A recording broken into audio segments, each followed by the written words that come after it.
पार्वती परमेश्वर प्रीत्यर्थम अद्य ब्रह्मणः तुदियवरात्ते श्वेतवराह कल्पे वैवस्वध मन्वन्तरे अट्टाविंशतितमे कलियुगे प्रथमपादे जम्बूद्वीपे भारतवर्षे भरतखण्डे मेरोः दक्षिणे भाद्रपदशकाब्दे अस्मिन् वर्तमाने व्यवहारिके प्रभभाति षष्ठे संवत्सराणां मध्ये क्रोधी वर्षनाम संवत्सरे उत्तरायणे हेमन्त ऋतोः मकरमासे शुक्लपक्षतृतीयायां पुण्यतिथौ अद्यवासरेण गुरुवासर संयुक्तायाम् उत्तरा नक्षत्र संयुक्तायां शुभयोग शुभहरण एवं ग्रहगुण विशेषेण विशिष्टायाम् अस्यां वर्तमानायां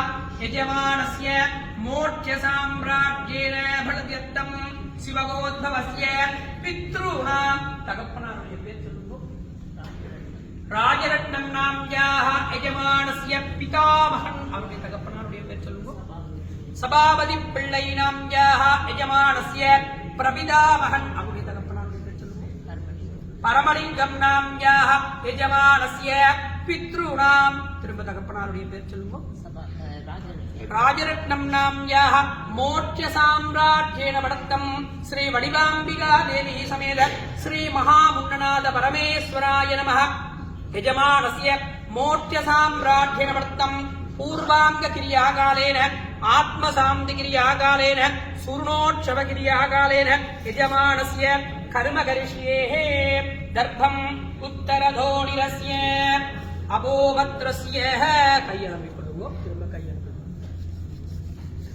முதற்கண் இறை அடி எய்திய ஐயாவுடைய குடும்பத்தாருக்கு டொரண்டோ அருள்மிகு ஸ்ரீ வரசித்தி விநாயக சுவாமி தேவஸ்தான கௌரவ அறங்காவலர் சபை சார்பாகவும் எனது சார்பாகவும் ஆழ்ந்த இரங்கல்களை தெரிவித்துக் கொள்கின்றேன். அன்பர்களே, இன்று ஐயாவுடைய இறுதிக்கிரியைகள் நடாத்துகின்ற தருணம். இந்நிகழ்வானது ஏற்படுகின்ற பொழுது நாங்கள் அனைவருமே சொல்லொண்ணா துயரத்திற்கு உள்ளாகின்றோம். அடியற்ற மரங்களாகி செய்வது என்னது சொல்வது என்னது போன்ற நிகழ்வுகள் எல்லாம் மறந்து அப்படியே ஸ்தம்பித்து போய் விடுகின்ற ஒரு நிலை ஏற்படுகிறது. இந்த நேரத்தில் இத்தருணத்திலே ஏற்படுகின்ற துன்பத்தை, இத்தருணத்திலே ஏற்படுகின்ற துயரை சொல்வதற்கு கூட எம்மிடம் வார்த்தைகள் இல்லை.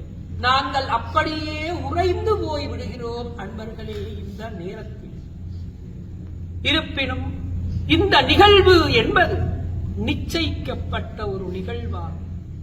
இந்நிகழ்வானது சத்தியமானதொரு நிகழ்வாகும். இந்நிகழ்விலிருந்து மீள்பவர்கள் எவரும் இல்லை. முடி சார்ந்த மன்னரும் மற்றுமுள்ளோரும் ஒரு நாள் ஒருபடி சாம்பலாவது திண்ணம். ஆண்டாண்டு காலம் அழுது புரண்டால் மாண்டார்கள் மீள்வது இல்லை என்பதுதான் சத்தியம். இதை நாங்களும் உணர்ந்து மற்றவர்களும் உணர வேண்டும் என்பதற்காகத்தான் அன்பர்களே நாங்கள் நெற்றியிலே திருநீறு கூட அணிகின்றோம்.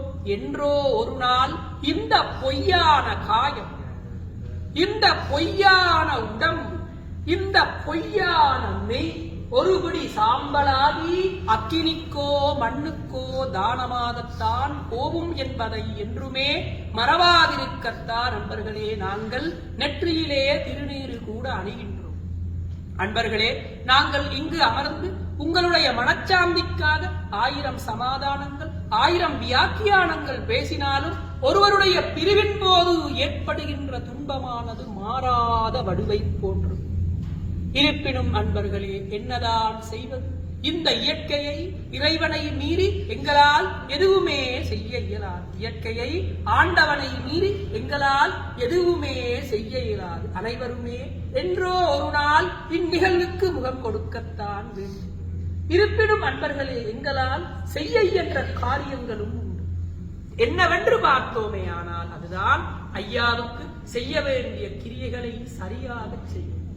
ஐயா செய்த தான தர்மாதி காரியங்களை நிறுத்தாது தொடர்ந்து ஐயாவின் பெயரிலே செய்வது, ஐயா சொன்ன ஐயா காட்டிய நல் வழியிலே செல்வது மட்டும் தான் இப்போதைக்கு எங்களால் செய்ய இயன்ற காரியங்களாகும்.